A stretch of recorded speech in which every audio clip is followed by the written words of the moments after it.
Hey, this is Brian Basic, owner of Citadel Hardscape Marketing. If I were to ask you as a business owner or a CEO of a company, what are your biggest assets? What would you say?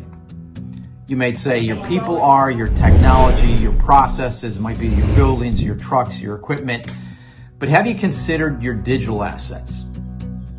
If you haven't, in a second here, I'm going to tell you why it's one of your most valuable assets that you'll have. A year ago, I sold my cleaning services company, and I think the reason that we were able to get a premium for our company was the way that we were able to identify and value our digital assets. What is a digital asset? A digital asset is any type of information in digital form that has a unique identifier that the organization can use to drive value. But let me kind of go over some examples of digital assets. Number one would be any type of documentation that you would have. Word documents, presentations, spreadsheets would all be simple digital assets. Other things, videos, like this video, as a matter of fact, and all the other videos that we have are considered digital assets, as would be our logos. And even our website is a huge digital asset for us. We put a lot of time and money in our website, and so that's a valuable asset that we have, as is the domain that we have to go along with our website. I can't tell you how many customers I work with that have lost control or don't have ownership rights to their domain. And so we have to go through a whole convoluted process to get that back for them. And so making sure that you keep control of that is going to be important. Other things, Google My Business pages is another example of a digital asset. It is incredibly important when it comes to ranking locally. Reviews, again, is something that you have earned over years with literally hundreds of customers. You want to make sure that you list that as a digital asset as well.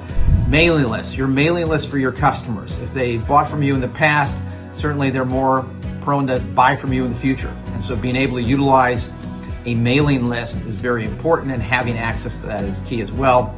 Email campaigns and just those types of nurturing campaigns that you have for customers are built over time. And so typically you do that, you refine it, and so it certainly becomes a more valuable asset as you refine those things so that you can just basically put them into play again and they'll just continue to do well, perform well.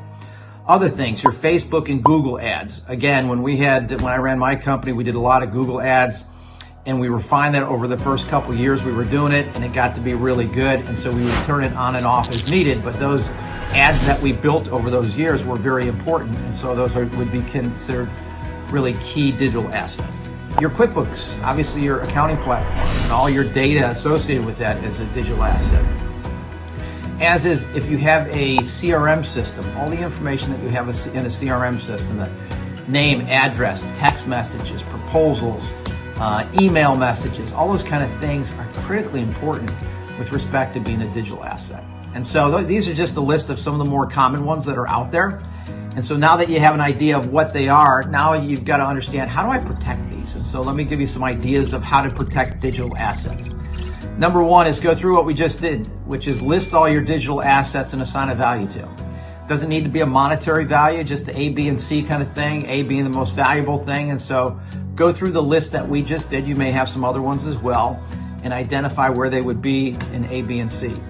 Next one is to establish ownership of these assets. I cannot tell you how many times I have had to work with customers that have lost their website, their domain, their Google My Business because it was set up by someone else, and someone else has ownership rights, and so you have to go through a process to get that back. And so establishing that as soon as you can is really important.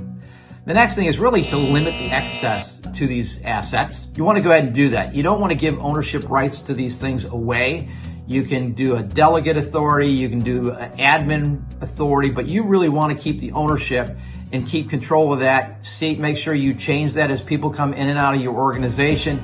You want to make sure that you delete some folks and bring some other folks on board.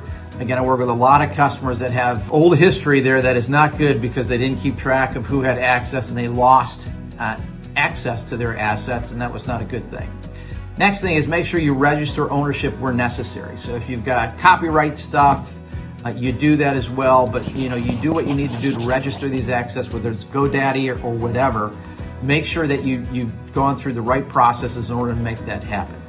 Next thing is keep the data safe. You want to make sure that you keep your IDs and your passwords somewhere where you can get access to them and other people can't. And then lastly, you want to make sure that you back everything up and you have access to these things on a regular basis. So again, digital assets have become more and more valuable over time as more and more of our business has become digital.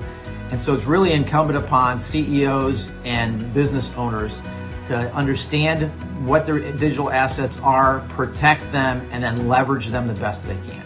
So if you have any other questions on this topic, please give us a phone call. We'd love to help.